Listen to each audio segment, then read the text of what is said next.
إن الحمد لله نحمده ونستعينه ونستغفره ونعوذ بالله من شرور أنفسنا ومن سيئات أعمالنا من يهده الله فلا مضل له ومن يضلل فلا هادي له وأشهد أن لا إله إلا الله وحده لا شريك له وأشهد أن محمدًا عبده ورسوله أما بعد فإن خير الحديث كتاب الله وخير الهدي هدي محمد صلى الله عليه وسلم وشر الأمور محدثاتها وكل محدثة بدعة وكل بدعة ضلالة وكل ضلالة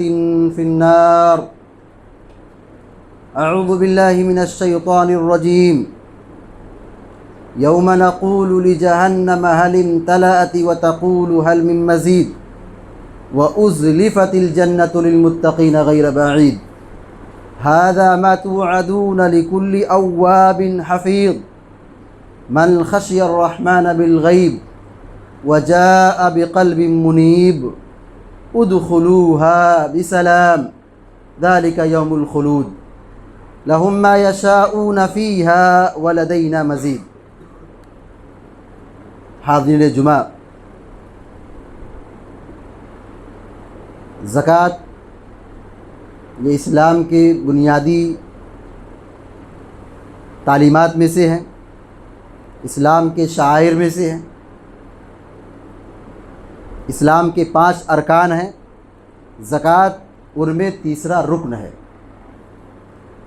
قرآن اور احادیث میں زکوٰۃ کے تعلق سے بڑی تاکید کی گئی ہے۔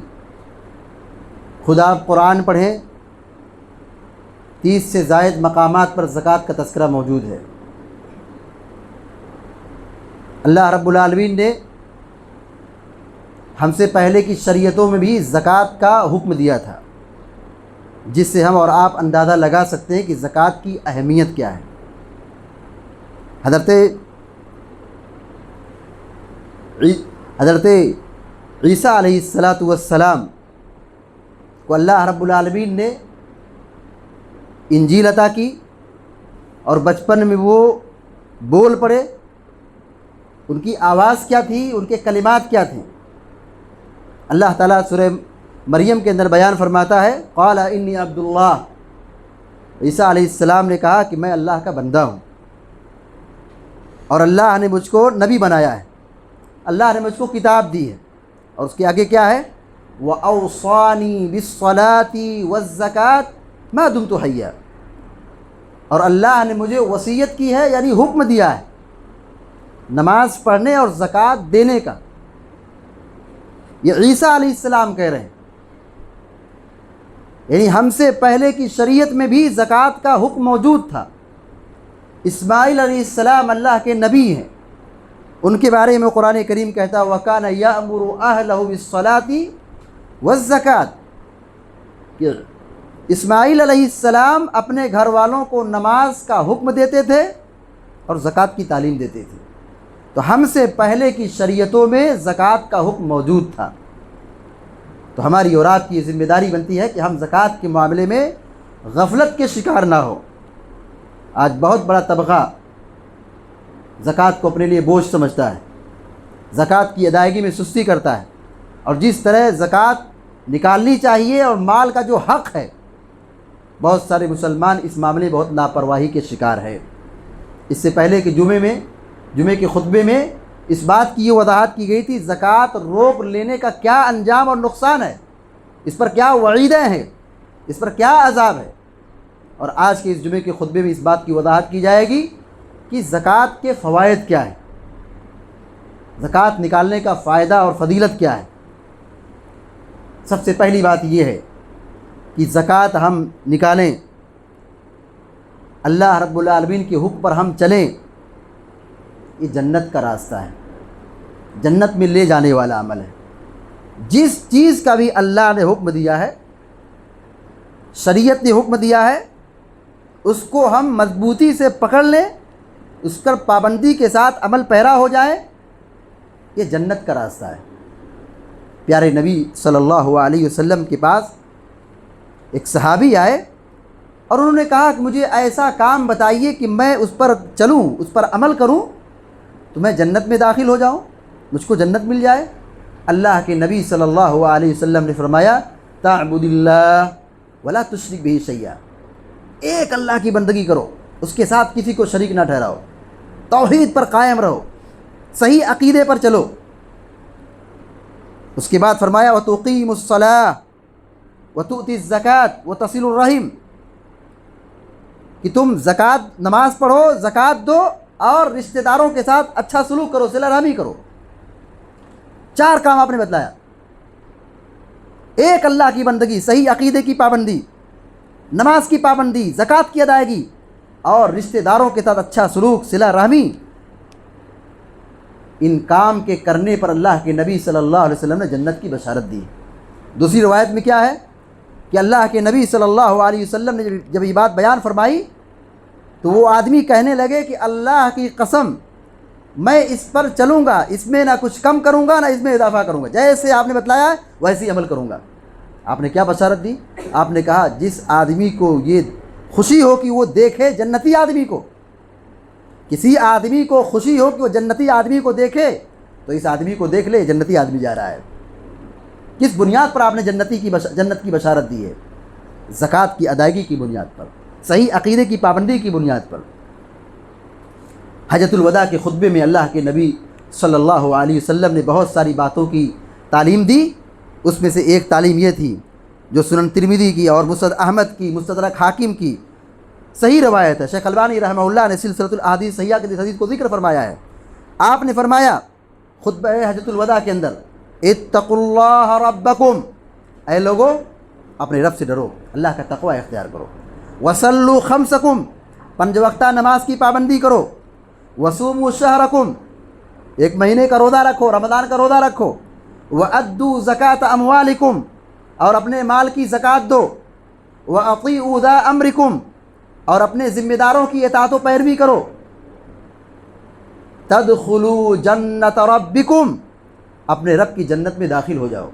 یعنی یہ کام کرو، اللہ کا تقوی اختیار کرو، نماز پڑھو، روزہ رکھو، زکوٰۃ دو، ذمہ داروں اور حکمرانوں کی اطاعت و پیروی کرو، مخالفت مت کرو۔ یہ کام تم کر لے جاؤ، اللہ تعالیٰ تمہیں جنت میں داخل کر دے گا، تم جنت میں داخل ہو جاؤ۔ بشارت دی آپ صلی اللہ علیہ وسلم نے۔ تو معلوم یہ ہوا کہ زکوٰۃ کی ادائیگی اتنی بڑی عبادت ہے، اتنی بڑی نیکی ہے، یہ جنت میں لے جانے والے اعمال میں سے ہے۔ زکوٰۃ دینے کا ایک فائدہ یہ ہے کہ مال میں اضافہ ہوتا ہے، مال بڑھتا ہے، کم نہیں ہوتا ہے۔ انسان سوچتا ہے کہ خرچ کروں گا، دوں گا تو مال کم ہو جائے گا۔ کتنے ایسے لوگ ہیں جن پر زکوٰۃ واجب ہوتی ہے، زکوٰۃ نہیں دیتے ہیں کہ کہیں مال کم نہ ہو جائے۔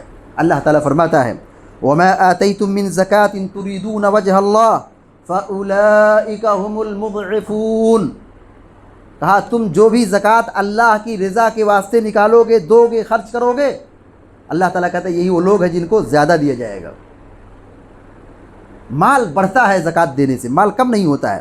پیارے نبی صلی اللہ علیہ وسلم نے فرمایا ما نقصت صدقۃ من مال، صدقہ کرنے سے مال کم نہیں ہوتا ہے بلکہ مال میں اضافہ ہوتا ہے، مال کی حفاظت ہوتی ہے، مال میں برکت ہوتی ہے۔ پیارے نبی صلی اللہ علیہ وسلم فرماتے ہیں من ادى زکاۃ مالی فقد ذهب عنه شرہ، کہ جو آدمی اپنے مال کی زکوٰۃ نکال دیتا ہے، مال کا شر اور کچرا ختم ہو جاتا ہے۔ زکوٰۃ روک لے، مال کے اندر گندگی اور مال کا شر باقی رہتا ہے۔ اور زکوٰۃ نکالنے سے فائدہ یہ ہے مال میں پاکیزگی پیدا ہوتی ہے، مال کی صفائی ہوتی ہے، مال کی جو گندگی ہے وہ دور ہو جاتی ہے، مال کا جو شر ہے وہ ختم ہو جاتا ہے۔ اسی طریقے سے زکوٰۃ نکالنے کا ایک فائدہ یہ ہے زکوٰۃ نکالنے سے مال محفوظ ہوتا ہے، مال کی حفاظت ہوتی ہے۔ اللہ کے نبی صلی اللہ علیہ وسلم نے فرمایا حصنوا اموالکم بالزکوٰۃ، سنن بیہقی کی اور صحیح الترغیب و ترہیب کی حسن لغیرہ درجے کی روایت ہے۔ اللہ کے نبی صلی اللہ علیہ وسلم نے فرمایا اپنے مال کی حفاظت زکوٰۃ کے ذریعے سے کرو۔ زکوٰۃ نکالنے سے مال محفوظ ہوتا ہے۔ اس کا الٹا کیا نکلتا ہے مال برباد ہو جاتا ہے جب آدمی زکوٰۃ نہ نکالے۔ صحیح بخاری اور صحیح مسلم کی مشہور ترین روایت ہے کہ ہر روز ہر صبح سویرے آسمان سے 2 فرشتے نازل ہوتے ہیں۔ ایک فرشتہ دعا کرتا ہے، اے اللہ مال خرچ کرنے والے کے مال میں اور دے، اس کے مال میں بڑھا دے، اضافہ کر دے، برکت عطا کر۔ اور دوسرا فرشتہ بد دعا کرتا ہے کہ جو مال روکے رکھا ہے، خرچ نہیں کرتا ہے، بخیلی کرتا ہے، زکوٰۃ نہیں دیتا ہے، مال کا حق ادا نہیں کرتا ہے، اس کے مال کو اللہ برباد کر دے۔ 2 فرشتے آتے ہیں، نازل ہوتے ہیں، ایک دعا کرتا ہے اور دوسرا بد دعا کرتا ہے۔ دعا ان لوگوں کے لیے کرتا ہے جو خرچ کرتے ہیں، اور بد دعا ان لوگوں کے حق میں کرتا ہے جو مال روک کر کے بخیلی کرتے ہیں اور مال کا حق ادا نہیں کرتے ہیں۔ مال کی زکوٰۃ ادا کرنے سے آدمی کا مقام اور مرتبہ کیا ہے ذرا اندازہ لگائے۔ حضرت عمرو بن مرہ رضی اللہ تعالیٰ عنہ بیان فرماتے ہیں، قبیلہ خزاعہ میں سے ایک آدمی اللہ کے نبی صلی اللہ علیہ وسلم کے پاس آئے اور کیا کہا، اے اللہ کے نبی صلی اللہ علیہ وسلم، میں گواہی دیتا ہوں کہ اللہ کے علاوہ کوئی معبود برحق نہیں۔ وہ جو آئے تھے آدمی، انہوں نے کیا کہا، میں گواہی دیتا ہوں کہ اللہ کے سوا کوئی معبود برحق نہیں، اور میں اس بات کی بھی گواہی دیتا ہوں کہ آپ اللہ کے رسول ہیں، اور میں 5 وقتہ نماز کی پابندی کرتا ہوں، اور میں زکوٰۃ دیتا ہوں، اور میں رمضان کا روزہ رکھتا ہوں۔ یعنی انہوں نے اپنی زندگی کے بارے میں کچھ باتیں بیان فرمائی کہ میرا عمل کیا ہے، میرا طریقہ کیا ہے، کہ میں صحیح عقیدے پر ہوں، میں 5 وقتہ نماز کی پابندی کرتا ہوں، روزہ رکھتا ہوں، زکوٰۃ دیتا ہوں۔ تو مطلب ہے کہ میرا کیا مقام ہے، میرا کیا درجہ آخرت میں ہے۔ اللہ کے نبی صلی اللہ علیہ وسلم نے فرمایا، من مات علی ھذا، کہ جو یہی سب کام کرتے کرتے مر جائے، صحیح عقیدے پر ہو، نماز کی پابندی پر ہو، زکوٰۃ کی ادائیگی پر ہو، روزے کی پابندی پر ہو، اور یہی روزہ نماز زکوٰۃ کرتے کرتے وہ دنیا سے رخصت ہو جائے، کان من الصدیقین والشہداء، اس آدمی کا مقام کیا ہے، وہ صدیقین کے ساتھ اٹھایا جائے گا، وہ شہداء کے ساتھ اٹھایا جائے گا۔ مرنے کے بعد حشر کے میدان میں آخرت میں صدیقین کے ساتھ رہے گا، شہداء کے ساتھ رہے گا۔ کون آدمی رہے گا؟ جو زکوٰۃ دیتا ہے، مال کا جو حق ادا کرتا ہے۔ مال کی زکوٰۃ نکالنے کا ایک فائدہ یہ ہے کہ آدمی ایمان کی جو لذت ہے، ایمان کی جو حلاوت ہے، اس کو محسوس کرتا ہے، وہ آدمی چکھتا ہے۔ سنن ابو داؤد کی صحیح روایت ہے، اللہ کے نبی صلی اللہ علیہ وسلم فرماتے ہیں، ثلاث من فعلہن فقد طعم طعم الایمان، کہا 3 ایسے لوگ ہیں، اگر یہ 3 ایسے اعمال ہیں، 3 ایسی نیکیاں ہیں، اگر بندہ ان تینوں عمل کی پابندی کرے تو وہ ایمان کی حلاوت کو محسوس کرتا ہے، ایمان کی لذت کو چکھتا ہے۔ اس میں سے آپ نے دوسرے نمبر پر فرمایا، وَأَعْطَى زَكَاةَ مَالِهِ طَيِّبَةً بِهَا نَفْسُهُ رَافِدَةً عَلَيْهِ كُلَّ عَامٍ، کہا جو شخص خوشی خوشی ہر سال اپنے مال کی زکوٰۃ نکالتا ہے، دل کی چاہت کے ساتھ، رغبت کے ساتھ، شوق کے ساتھ، خوش دلی کے ساتھ، تنگی کے ساتھ نہیں، بوجھ سمجھ کر کے نہیں، جو آدمی زکوٰۃ کو خوش دلی کے ساتھ ہر سال نکالتا ہے، اس نے ایمان کی حلاوت کو، ایمان کی لذت کو چکھ لیا ہے۔ اور جو آدمی زکوٰۃ روک لے، زکوٰۃ نہ ادا کرے، تو گویا کہ وہ آدمی ایمان کو برباد کر رہا ہے، ایمان کی لذت کو نہیں پا رہا ہے، بیمار ہے وہ شخص۔ زکوٰۃ کا مال نکالنا، زکوٰۃ دینا، یہ ایمان کی نشانی ہے۔ پیارے نبی صلی اللہ علیہ وسلم نے فرمایا، الصدقۃ برہان، صدقہ یہ دلیل ہے، صدقہ برہان ہے۔ کس بات کی برہان ہے؟ زکوٰۃ کس بات کی دلیل ہے؟ یہ ایمان کی دلیل ہے، یہ اخلاص کی دلیل ہے۔ بندہ اللہ تبارک و تعالیٰ کا حق ادا کر رہا ہے، مال کا حق ادا کر رہا ہے، اور اس بندے کے دل میں مخلوق کی نرمی اور شفقت موجود ہے، وہ غریب کی غربت پر ترس کھاتا ہے، یہ اس کے ایمان ہونے، اس کے مومن ہونے کی دلیل ہے۔ الصدقۃ برہان، اللہ کے نبی علیہ السلام نے فرمایا صدقہ برہان ہے۔ کس بات کا برہان ہے؟ کیا کس بات کی نشانی ہے؟ اس کے سچے ایمان اور اس کے سچے مومن ہونے کی نشانی ہے۔ اللہ تبارک و تعالیٰ قرآن کریم میں فرماتا ہے، خذ من اموالہم صدقۃ تطہرہم وتزکیہم، کہ آپ ان کے مالوں سے زکوٰۃ لیجئے۔ اللہ تعالیٰ قرآن کریم میں کہہ رہا ہے آپ ان کے مالوں سے زکوٰۃ لیجئے اور ساتھ ہی ساتھ وہ لوگ زکوٰۃ دیں گے تو آپ ان کے دلوں کو صاف کریں گے اور ان کے نفس کو پاکیزہ بنائیں گے اور ان کے مال میں اضافہ ہوگا۔ تو مال کی زکوٰۃ نکالنے کا ایک فائدہ یہ ہے کہ اس سے مال کی پاکیزگی ہوتی ہے، مال صاف ہوتا ہے، نفس صاف ہوتا ہے، دل کی صفائی ہوتی ہے، دل کی پاکیزگی ہوتی ہے۔ اگر آدمی مال نہ نکالے تو دل میں بخل پیدا ہوتا ہے اور آدمی مال کی محبت کو پیدا کر کے دنیا کی محبت میں ڈوب جاتا ہے اور آخرت پر ایمان اور یقین نہیں رکھتا ہے۔ اسی طریقے سے صدقہ اور زکوٰۃ کا اہتمام کرنا، زکوٰۃ کی پابندی کرنا اور صحیح طریقے سے منظم طریقے سے زکوٰۃ نکالنا، اس کا ایک بہت بڑا فائدہ یہ ہے کہ اگر ہر آدمی ہر سماج میں زکوٰۃ کا صحیح جو نظام ہے بیت المال کی شکل میں زکوٰۃ ادا کرے، اس کا ایک بہت بڑا فائدہ یہ ہوگا کہ سماج سے غربت دور ہوگی۔ آج المیہ یہ ہے کہ ہماری زکوٰۃ صحیح طور پہ نہیں نکلتی، ہم صحیح طور پہ زکوٰۃ نہیں نکالتے۔ آج غریبی بڑھتی جا رہی ہے، بھیک مانگنے والے کم نہیں ہوتے، ہر سال بڑھتے ہی رہتے ہیں۔ سماج میں بھکاریوں کی بڑی تعداد ہے۔ اس کی وجہ کیا ہے کہ ہمارے یہاں جو زکوٰۃ کا نظام ہونا چاہیے، شرعی جو زکوٰۃ کا نظام ہے، یقینی طور پر اجتماعی سطح پر ہم مسلمان اس میں کوتا ہیں۔ اگر صحیح طور پر زکوٰۃ کا نظام فالو کیا جائے، غربت کا علاج اور غریبی کا خاتمہ ہو جائے گا۔ صحابہ اکرام نے اس حقیقت کو سمجھا تھا، ہمارے اسلاف نے سمجھا تھا، لوگوں نے زکوٰۃ کو صحیح طور پہ ادا کیا۔ پیارے نبی صلی اللہ علیہ وسلم کی وفات کے 25-50 سالوں کے بعد آپ جائزہ لے لیجئے کہ مسلمانوں کی کنڈیشن کیا تھی، کہ لوگ زکوٰۃ لے کر کے گھر سے نکلتے تھے، کوئی لینے کے لیے تیار نہیں ہوتا تھا۔ یہ اسلام کا مزاج ہے کہ آدمی زکوٰۃ دے اور غریب زکوٰۃ سے فائدہ اٹھائے اور پھر وہ کاروبار کرے اور کام کرے۔ 4 سال وہ زکوٰۃ لے تو 5ویں سال وہ زکوٰۃ دینے کے لائق بن جائے۔ مگر ہمارے یہاں ماحول کیا ہے، ہمارے یہاں عمل کیا ہے کہ جو آدمی بیچارہ زکوٰۃ لیتا ہے وہ زندگی بھر زکوٰۃ کھاتے رہتا ہے۔ یہ عیب کی بات نہیں، لیکن غلطی کیا ہے؟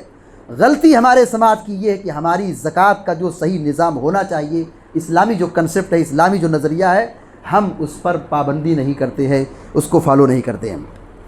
ہم جانیں سیکھیں کہ زکوٰۃ کیا ہے، زکوٰۃ کیسے دینا ہے، کتنے مال پہ دینا ہے، کن مالوں پر دینا ہے، سرسری طور پر مختصر طور پر ہم جاننے کی کوشش کرتے ہیں کہ اگر آدمی کے پاس خالص 85 گرام سونا ہو، چاہے وہ کسی بھی شکل میں ہو، زیورات کی شکل میں ہو یا بسکٹ کی شکل میں ہو، جو بھی ہو، اگر خالص سونا 85 گرام ہے، اس پر سال گزر گیا ہے، 2.5% زکوٰۃ واجب ہو گئی ہے۔ چاندی 595 گرام، چاہے زیورات کی شکل میں ہو یا کسی اور شکل میں ہو، خالص ہونی چاہیے۔ 595 گرام چاندی اگر ہے اور سال گزر گیا ہے، 2.5% زکوٰۃ اس پر واجب ہو گئی ہے۔ کرنسی ہے، مال ہے، روپیہ پیسہ ہے، جو چاندی کے نصاب تک پہنچتا ہے اور سال گزر گیا ہے اور اس کی اپنی ملکیت ہے، 2.5% اس پر زکوٰۃ واجب ہو گئی۔ اتنا آسان ہے، 2.5%، 1 لاکھ میں 2,500 روپے۔ کھیتی باڑی کرتا ہے آدمی، اناج اگاتا ہے، کسان ہے اور اس کی اپنی زمین ہے، 750 گرام، 750 کلو یعنی 7.5 کنٹل، 7.5 کنٹل اگر اناج پیدا ہوتا ہے بارش کے پانی سے تو 10واں حصہ زکوٰۃ نکالی جائے گی۔ اور اگر بارش کے پانی سے اناج پیدا نہیں ہوا ہے بلکہ اس کے لیے کسان کو محنت کرنی پڑی ہے، پانی خرید کے لانا پڑا ہو، تو وہ اپنے مال کی زکوٰۃ کیسے نکالے گا؟ اناج کی زکوٰۃ یا پھل کی زکوٰۃ کیسے نکالے گا؟ اس کا 20واں حصہ زکوٰۃ نکالے گا۔ اموال تجارت ہے، بزنس کر رہا ہے، کپڑے کا کاروبار ہے، کرانہ کی دکان ہے یا جو بھی بزنس اس کا ہے، اموال تجارت پر بھی زکوٰۃ ہے۔ وہ اپنے موجود مال کا تخمینہ لگائے اور اگر اس کا مال چاندی کے نصاب کے مطابق پہنچتا ہے، اس پر بھی سال گزرنے پر 2.5% زکوٰۃ واجب ہو جاتی ہے۔ جانور اس کے پاس موجود ہیں، کاروبار کر رہا ہے جانور کا، بکری اس کے پاس ہے، اونٹ اس کے پاس ہے، گائے اس کے پاس ہے، بھینس کا کاروبار ہے، ان جانوروں پر بھی زکوٰۃ ہے۔ اس کا کیا نصاب ہے؟ 5 اونٹ اگر کاروبار کے لیے بزنس کے لیے، تجارت کے لیے 5 اونٹ اس کے پاس ہے تو اس پر 1 بکری زکوٰۃ واجب ہو جاتی ہے۔ 5 اونٹ میں 1 بکری، 40 بکری ہے، زکوٰۃ واجب ہو گئی سال پورا ہونے کی صورت میں۔ 30 گائے ہے، اس میں زکوٰۃ واجب ہو گئی۔ اگر 30 گائے کسی کے پاس کاروبار کے لیے ہے اور سال گزر جاتا ہے، سال مکمل ہو جاتا ہے. تو یہ زکوٰۃ کا مختصر نصاب ہے، اس کا ہمیں جاننا بہت ضروری ہے تاکہ ہم زکوٰۃ نکالیں اور زکوٰۃ ادا کریں، اور ہم اس زکوٰۃ کے ذریعے سے رب کی بندگی کریں، اللہ کو راضی کریں، کیونکہ یہ زکوٰۃ اسلام کے بنیادی ارکان میں سے ہے. پیارے نبی صلی اللہ علیہ وسلم نے فرمایا بنی الاسلام علی خمس، اسلام کی بنیاد 5 چیزوں پر ہے. نمبر 1 کلمہ توحید کی گواہی، شہادتین کا اقرار، ایک اللہ کی بندگی کی گواہی اور رسول اللہ صلی اللہ علیہ وسلم کی رسالت کی گواہی. اور نمبر 2 ہے نماز کی پابندی، نمبر 3 ہے زکوٰۃ کی ادائیگی، اور چوتھا ہے رمضان کا روزہ، اور 5واں ہے خانہ کعبہ کا حج. ہم مسلمانوں کی ایک بہت بڑی ذمہ داری یہ ہے کہ ہم مال کمائیں اور مال کی زکوٰۃ بھی ادا کریں تاکہ اس نعمت پر ہم اللہ تبارک و تعالیٰ کا شکر ادا کر سکیں، اور اس کے ذریعے سے ہم مخلوق کی ہمدردی پیدا کریں اور اپنے نفس کو پاکیزہ بنائیں، نفس کو بخل اور نفس کو سختی سے، دل کی سختی سے اپنے آپ کو بچا سکیں. جو آدمی اپنے مال کی زکوٰۃ نکالتا ہے، مال کا حق ادا کرتا ہے، وہ حقیقت میں اللہ کے ساتھ بھی اچھا سلوک کرتا ہے اور سماج اور معاشرے کے ساتھ بھی اچھا سلوک کرتا ہے. اور جو آدمی زکوٰۃ روک لیتا ہے وہ اللہ کے ساتھ بھی مخلص نہیں ہے اور بندوں کے ساتھ بھی اس کا تعلق اچھا نہیں ہے. اللہ تبارک و تعالیٰ سے دعا کرتے ہیں کہ اللہ تعالیٰ ہم سب کو، آپ سب کو کہنے اور سننے سے زیادہ عمل کرنے کی توفیق عطا فرمائے، اور ہمارے مال، ہم سب کو زکوٰۃ ادا کرنے کی توفیق عطا فرمائے، ہمارے مال اولاد کی حفاظت فرمائے، اور دنیا میں جب تک زندہ رکھے، ایمان اور توحید پر ہم سب کو قائم رکھے. جو مریض ہیں اللہ تعالیٰ اپنے فضل و کرم سے ان کو شفائے کاملہ عطا فرمائے، جو پریشان اللہ تعالیٰ ان کی پریشانی کو دور فرمائے، اور ہم سب کو عذاب قبر سے، جہنم کی آگ سے اور دجال کے فتنے سے ہم سب کی حفاظت فرمائے، اور جو مقروض ہیں اللہ تعالیٰ ان کے قرض کی ادائیگی کا معاملہ آسان فرمائے، اور ان کے مال اولاد میں برکت عطا فرمائے، اور ہم سب کو جنت الفردوس میں داخلہ نصیب فرمائے. ہمارے روزوں اور ہماری تمام عبادتوں کو اللہ تعالیٰ اپنے فضل و کرم سے قبول فرمائے. آمین یا رب العالمین. اقول قولی هذا واستغفر الله لي ولكم ولسائر المسلمين فاستغفروه انه الغفور الرحيم. وصلى الله على نبينا محمد وسلم تسليما كثيرا.